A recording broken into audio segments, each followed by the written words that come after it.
The house had grown silent in the years since her grandfather had passed. For Alara, who had known its every groan and sigh, the silence was an active, oppressive thing. It was the sound of memories being painted over, of workshop dust being swept away for the last time, of a life ending not with a bang, but with the quiet click of a real estate agent's briefcase. At 18, she was an island in a sea of polished hardwood and neutral-toned walls, a relic of a past her stepfather, Marcus, was determined to erase. He was a man who moved through life with the bloodless efficiency of an accountant, closing a ledger.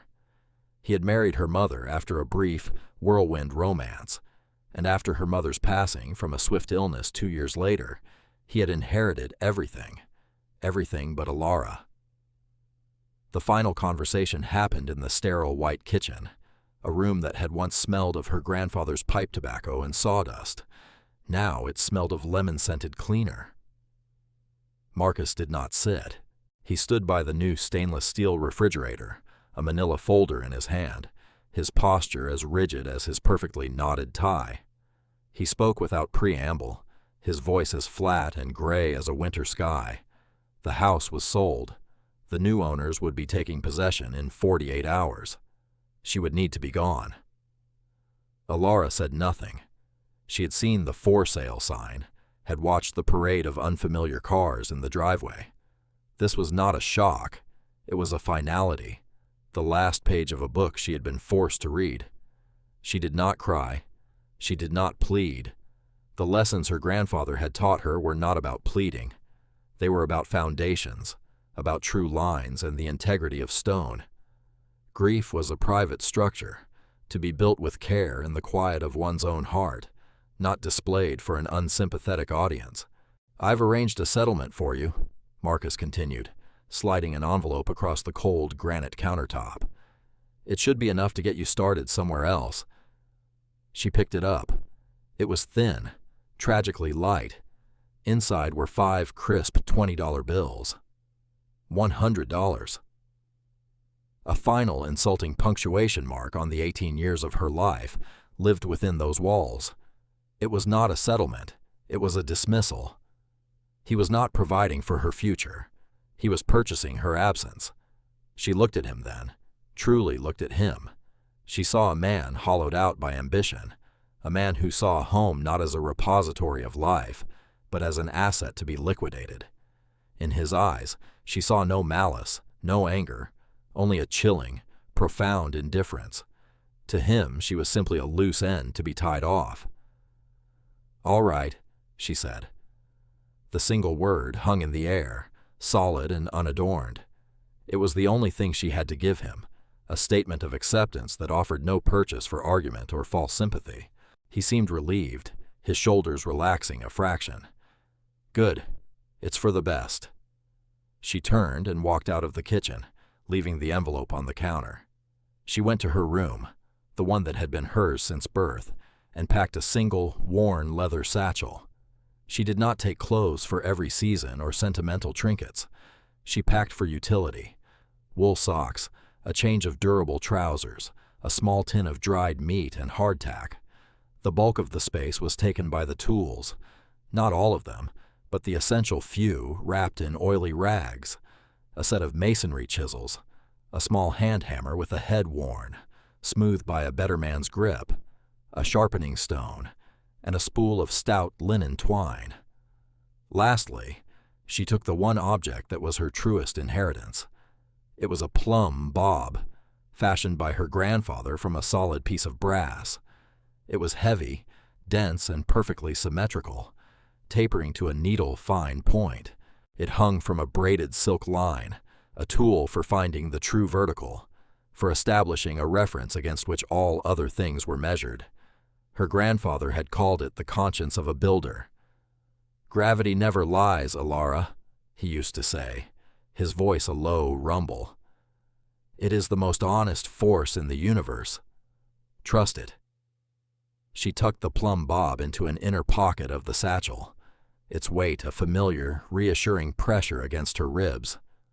She took the $100 from the kitchen, zipped it into another pocket, and walked to the front door. She did not look back at the polished floors or the empty rooms. She was not leaving a home. The home had already left her.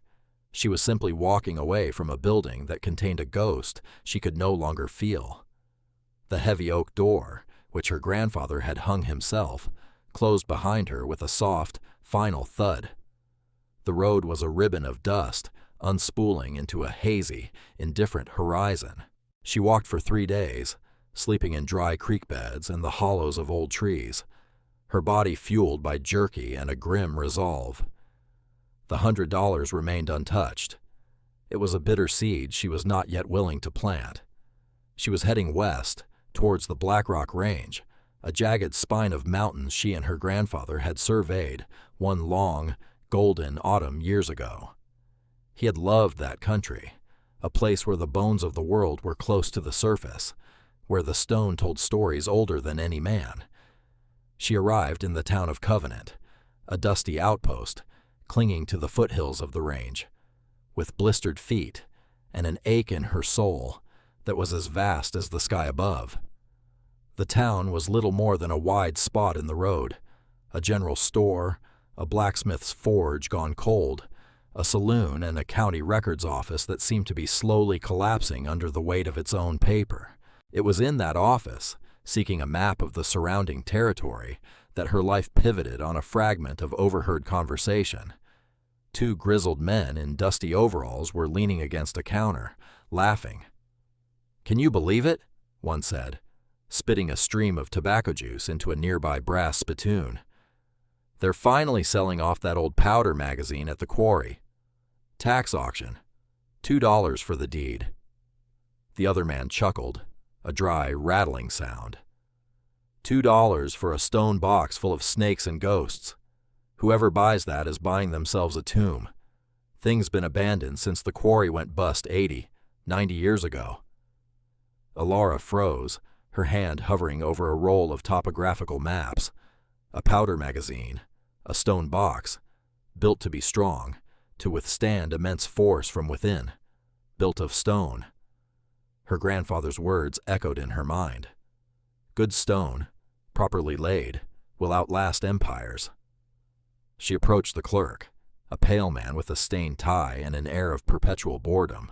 His nameplate read, "Mr. Gable." "Excuse me," she said, her voice quiet but clear. "The property you were just discussing, at the quarry, is it still available?" Gable looked her up and down, a flicker of something between pity and amusement in his watery eyes. He saw a young woman, barely more than a girl, with trail dust on her face and a worn satchel slung over her shoulder. He saw an easy mark. "Lot 7B, Black Rock Quarry," he said, pulling a thin, yellowed file from a cabinet. "One stone structure, approximately 200 square feet. No water, no utilities, no access road to speak of. Sold as is. $2 to cover the back taxes and filing fee." He smirked. "You sure you want it, Missy? It's not exactly a desirable location." "I'll take it," Alara said, her voice steady. The 2 men at the counter stopped their conversation to stare. Gable's smirk widened into a grin. This was the best entertainment he'd had all week. He slid a simple quitclaim deed across the counter. Alara read it carefully. The legal description was brief, the language archaic. It granted ownership of the small parcel and the structure upon it, nothing more. She took 2 worn $1 bills from her pocket and laid them on the scarred wood. The paper felt thin and fragile, a stark contrast to the solid weight of the coins she imagined changing hands for it a century ago. Gable took the money, his movements theatrically slow. He picked up a heavy rubber stamp, inked it with a flourish, and brought it down on the deed with a satisfying thud. The sound echoed in the quiet office. He slid the document back to her. "Congratulations," he said, his tone thick with irony. "You're a property owner." The 2 men snickered. Alara folded the deed, placed it in her satchel, and walked out of the office without another word. The mockery did not touch her. It was just noise. She had the deed. She had a place.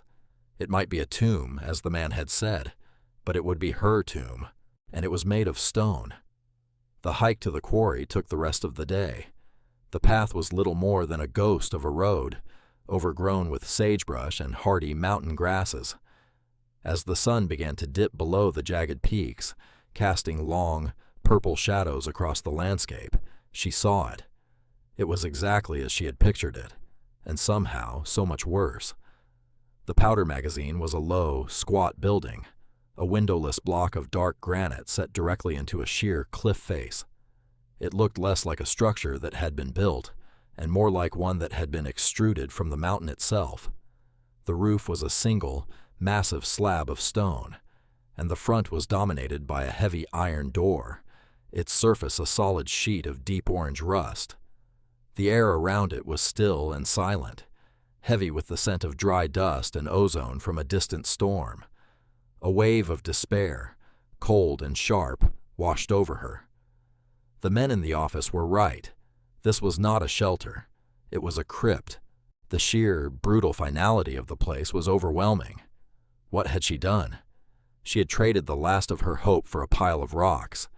She sat on a boulder, the satchel sliding from her shoulder to the ground, and for the first time since leaving her grandfather's house, she felt the burn of tears behind her eyes. But she held them back. Tears were a luxury, a waste of salt and water. She took a deep breath, the thin mountain air scraping her lungs. Then she stood up. Despair was a feeling. The stone was a fact. She would deal with the fact. The iron door was the first problem. The lock was a solid mass of fused rust, the hinges groaning in protest as she put her shoulder to it.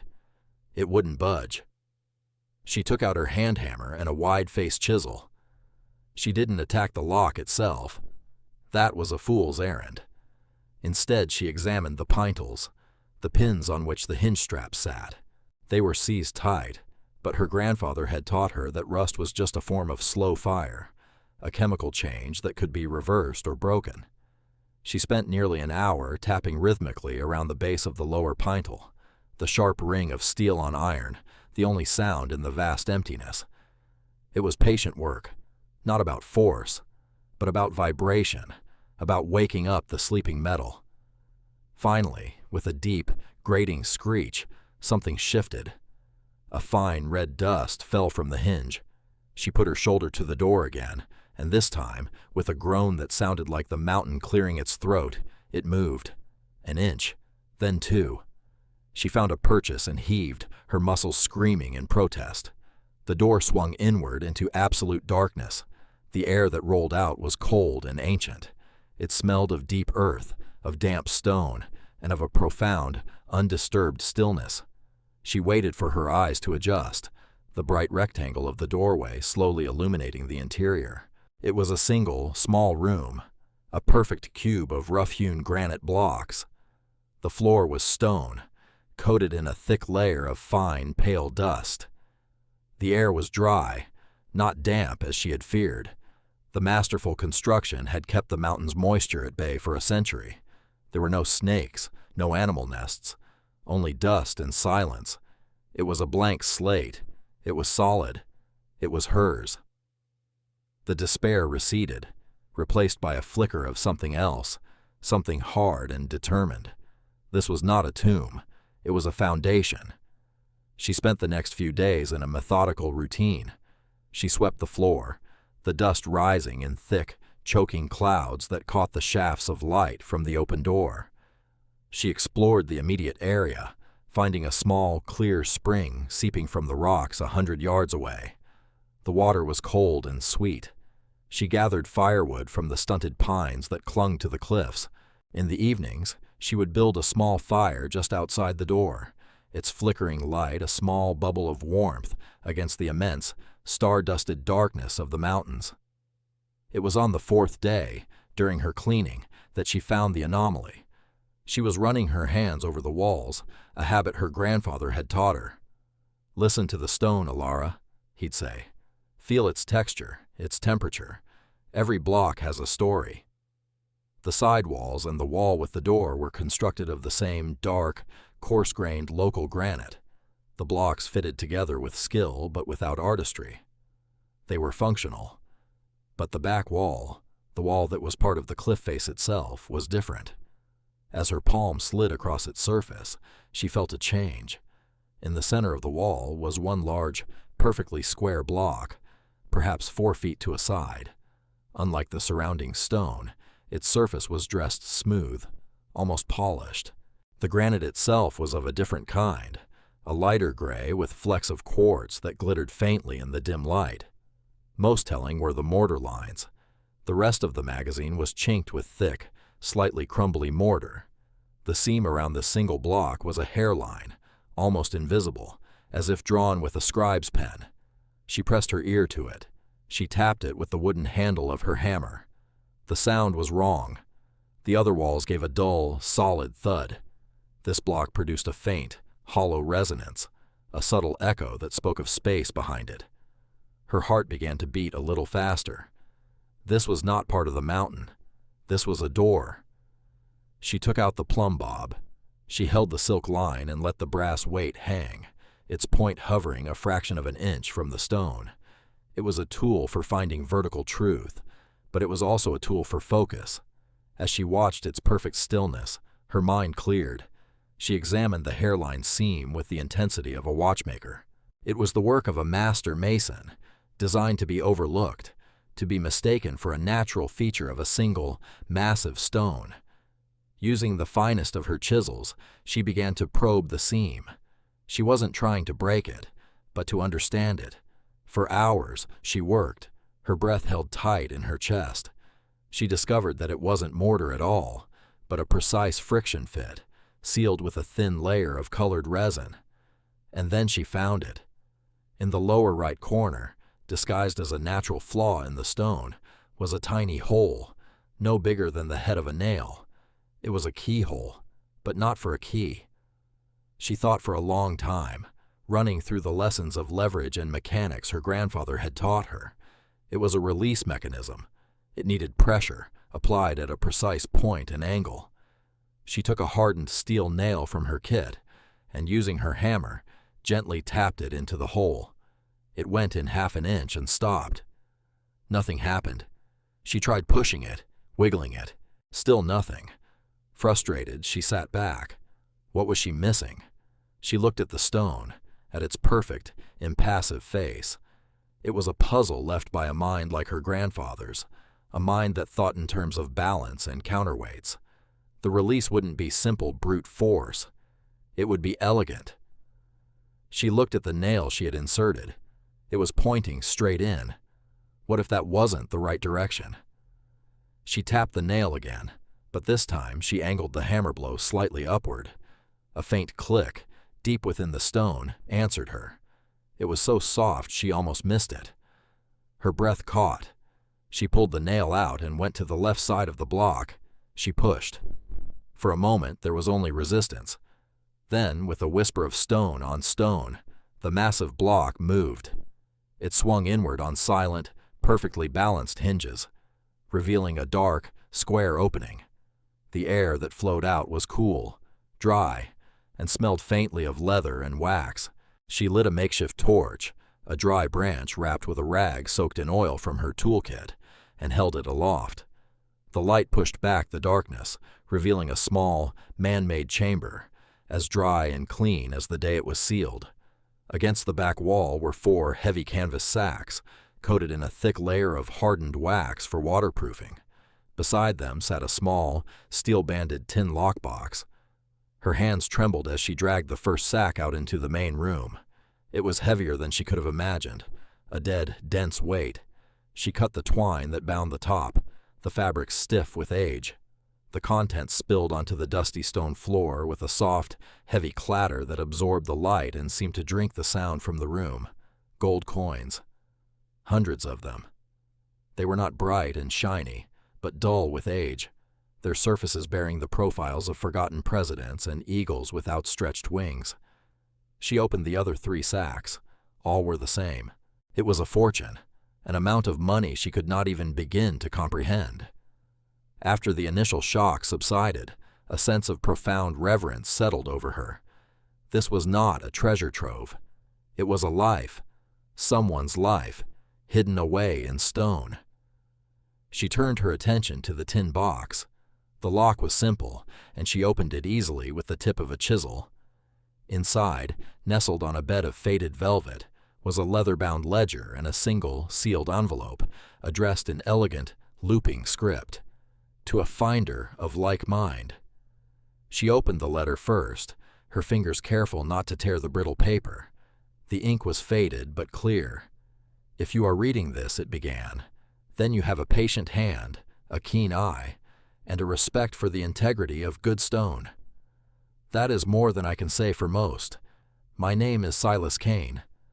I was the master mason who built this magazine and surveyed this quarry in the year of our Lord, 1887. I built this place to last, and I built it with a secret." The letter went on to tell a story that resonated with Alara's own in a deep and painful way. Silas had a business partner, a man with a glib tongue and facile charm, who handled the quarry's finances. Silas, a man of few words, trusted him implicitly. The partner had systematically embezzled the company's profits, then framed Silas for a payroll theft, using forged documents to turn the townsfolk and authorities against him. Facing ruin and an unjust prison sentence, Silas had no choice but to flee. But before he left, he secured his own fortune, gold earned from years of work before the quarry venture, in this hidden vault. "This gold," he wrote, "is honest money, earned with sweat and skill. The quarry was stolen from me. My name was stolen from me, but my work remains. The stone does not lie. I leave this fortune and this small, strong place to you, whoever you may be. It is my belief that a person who could find this chamber is a person who would not squander what is within it. Do not use it to chase phantoms of wealth. Use it to build a life of substance, a life of truth. Find peace in the quiet strength of the rock. That is a better inheritance than any amount of gold. I ask only one thing. If the world has not forgotten me entirely, and my name is still spoken with scorn, do what you can to set the record straight. The truth of my betrayal is detailed in the accompanying ledger. My only regret is that I will not see the face of the one who proves that good work and a good heart can endure. Yours in solitude, Silas Kane Alara sat on the cold stone floor, the letter in her lap and the gold pooled around her like hardened sunlight, and she wept. She wept for the lonely, betrayed man who had laid these stones a century ago. She wept for her grandfather, another man of quiet competence and deep integrity, and she wept for herself, for the hollow ache of her own loss, which now, for the first time, felt as though it was shared, understood across the gulf of 100 years. She was not alone in this stone box. She was the inheritor of a trust, a spiritual kinship with a man she would never know. The gold was a gift, but the letter was a blessing. It gave her more than wealth. It gave her a purpose. The next morning, she awoke with a clarity she had not felt in years. The grief was still there, a solid bedrock in her heart, but now something was being built upon it. She was no longer a cast-off, an orphan adrift. She was a steward. The work began. With Silas Kane's letter as her charter and his fortune as her means, she started to transform the powder magazine. She walked back to Covenant, her posture different, her stride purposeful. She went not to the records office, but to the general store, a sprawling wooden building run by a sharp-eyed woman named Maeve. Alara bought supplies, sacks of flour and beans, tools of a better quality than her own, lanterns, oil, and architectural drafting paper. Maeve watched her, her expression unreadable, as Alara paid with one of the old gold coins. She tested it on a stone, bit it, then nodded slowly, her eyes holding a new respect. "That's old gold," she said simply. "Good gold." Alara drew up plans. She would not build out, but up and in. She would use the existing structure as an anchor, carving living spaces deeper into the cliff face, honoring Silas's original vision. She designed a small living area, a workshop, and a sleeping loft. She designed a system to channel water from the spring and a clever chimney flue that would vent smoke up a natural fissure in the rock. Her drawings were precise, her measurements exact, a skill honed by years of watching her grandfather. Her first major project was to acquire more land. She bought the entire deed to the defunct Black Rock Quarry from the county, a transaction that made Mr. Gable's eyes bulge. She paid in gold, a sum that was still a pittance for the acres she received, but a fortune to the county coffers. The clerk's mockery was replaced by a stunned, sycophantic deference. Her methodical, solitary work soon attracted notice. The first to approach was the town blacksmith, Elias Thorne. He was a gnarled man with hands like leather mallets and a reputation for being as taciturn as the anvil he hammered on. He drove his old truck up the quarry road one afternoon, having heard rumors of the girl who bought the haunted magazine. He found Alara carefully dressing a piece of timber with an adze, her swings clean and efficient. He watched her in silence for a full 10 minutes before speaking. "That's good form," he grunted. "Most people these days just buy lumber. Don't know how to make a true beam." Alara stopped, not startled, but simply acknowledging his presence. "It's what the space requires," she said. Elias walked over and looked at the iron door of the magazine, which Alara had cleaned and treated, though the hinges were still pitted and rough. He ran a calloused finger over the metal. "This is old forge work. Good iron." He then saw her tools, laid out neatly on a piece of canvas. He picked up her grandfather's hammer. He turned it over and saw the maker's mark on the base of the handle. A small, stamped compass rose. Elias's gruff expression softened. "I knew the man who made this hammer," he said, his voice suddenly quiet. "Samuel Vance. He was your grandfather, wasn't he? I was his apprentice many years ago. He was the finest man I ever knew." A bond was forged in that moment, stronger than any steel. Elias became her first ally. He took the old iron door and its fittings back to his forge and reworked them, burning out the impurities, strengthening the metal, adding a beautiful, functional latch of his own design. He refused payment, calling it a debt owed to his master. He helped her build a small, efficient forge at the quarry, teaching her the basics of metalwork, of heating and shaping, of tempering steel to a perfect hardness. Maeve, from the general store, became her second ally. She saw the steady progress at the quarry, the quiet competence of the young woman who came to town for supplies and never for gossip. Maeve began setting aside the best provisions for her, extending credit without being asked, and offering practical advice on surviving the harsh mountain winters. "The wind comes down off that peak like a razor in January," she warned. "You'll need to bank your walls with sod." It was a community forming not through social niceties, but through a shared respect for hard work and resilience. Her third connection was with Caleb, a reclusive old trapper who lived deep in the mountains. He appeared one day at the edge of her work site, a silent figure with eyes that had seen 80 winters. He had been watching her for weeks. He knew the history of the quarry better than anyone. He was the one who told her the town's version of Silas Kane's story, that he was a thief who had fled with the payroll. Caleb, however, had never believed it. "A man who sets stone that true," he said, gesturing to the magazine, "doesn't have a crooked heart." Alara showed him the ledger. Caleb read it slowly, his weathered finger tracing the lines of ink. He nodded. "The truth," he said, "sits longer in paper and stone than it does in the mouths of men."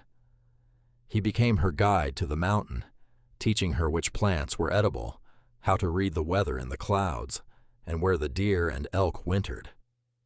As autumn deepened, turning the aspens to rivers of gold, Ilara's home took shape. It was a marvel of stone and wood, seamlessly integrated into the cliff.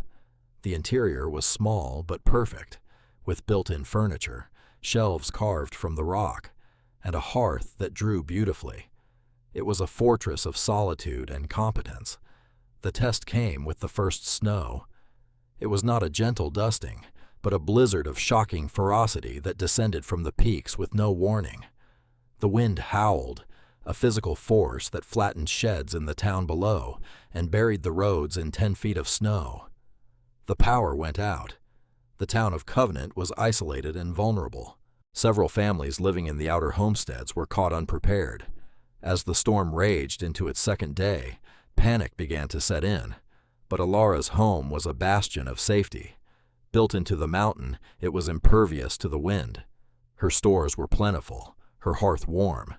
With the help of Elias, who had a powerful old snowplow attachment for his truck, they cleared a path from her door. She lit a great fire in her new forge, its light a blazing beacon against the white fury of the storm. Maeve and Caleb helped organize the rescue. They guided 3 stranded families, including several small children, up the treacherous path to the quarry. Alara welcomed them into her home without hesitation. She gave them hot stew, wrapped the children in warm blankets, and offered them the profound, unshakable security of her stone walls. For 3 days, as the blizzard raged, the powder magazine became a sanctuary. The small space was crowded, but filled with the warmth of shared survival. In the crucible of the storm, Alara was no longer the strange girl from the quarry. She was the anchor of their community. When the storm finally broke, the world was silent and white and clean. The people she had sheltered looked at her with a gratitude that went deeper than words. She had not just given them shelter, she had given them hope, proving that one person's foresight and skill could save many. In the spring, when the snows melted and the mountain came alive with green, Alara completed her promise to Silas Kane. She hired Elias to help her quarry a single, perfect slab of light gray granite, the same type as the hidden door. Using her grandfather's chisels and the skills both men had taught her, she carved a simple, elegant marker. She placed it at the entrance to the quarry road for all to see. It read, "Silas Kane, Master, Mason, a man of substance and truth." She also took Silas's ledger to the county records office. She presented it not to Gable, but to a visiting circuit judge, along with a detailed account of her findings. The evidence was undeniable. Silas Kane's name was officially cleared, the century-old lie finally put to rest. A year to the day after she had arrived, Alara sat on a stone bench she had built herself, overlooking the valley. Her home was complete. A small, terraced garden flourished with herbs and vegetables. Smoke curled from the chimney, a testament to the warm and vibrant life within. The air was clean, filled with the scent of pine and damp earth. On a small wooden table beside her sat 2 objects. One was her grandfather's brass plumb bob, its silk line neatly wound, its polished surface reflecting the morning sun. It was the conscience of a builder, the symbol of the skills that had been her salvation. Next to it lay a small, intricately carved songbird, fashioned from a scrap of soapstone. She had found it at the very bottom of Silas Kane's lockbox, a personal item tucked away beneath the ledger. It was a symbol of the purpose he had given her, a quiet piece of beauty left by a kindred spirit. The 2 inheritances, one of skill and one of soul, rested side by side. She had found the gold, but the gold had not defined her. It had been a tool, like a hammer or a chisel, which she had used to build a life. Her true inheritance was the knowledge passed down from her grandfather, the resilience forged in loss, and the legacy of integrity gifted to her by a stranger across a century. The $2 she had spent in that dusty office, the price of a worthless, forgotten ruin, had purchased everything that mattered. It was, without a shadow of a doubt, the best money she had ever spent.